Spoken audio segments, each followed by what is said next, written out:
Yo, seasonings, greetings, everybody. Check it out. So right now I'm sitting here in front of my laptop, and what I wanted to share with you is if you ever have ever having an issue where all of a sudden the mouse, your wired mouse, right, doesn't light up. What you can do is you can go to your device manager on your Windows 11. This is a Windows 11 laptop, or Windows 10 even. I think it would be the same.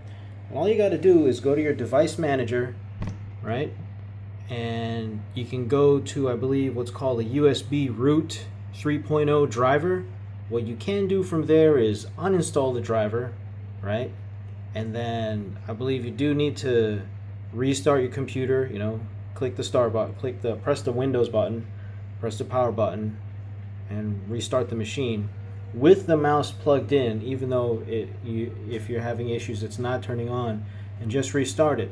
Upon restart, what the computer is going to do is it's going to have pre-installed drivers in there already that will detect the device being plugged in. It will automatically reinstall the drivers for it upon restart, and boom, there you go. Good as new.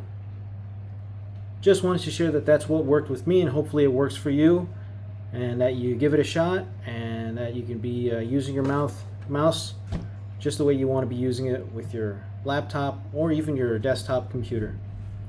Peace out.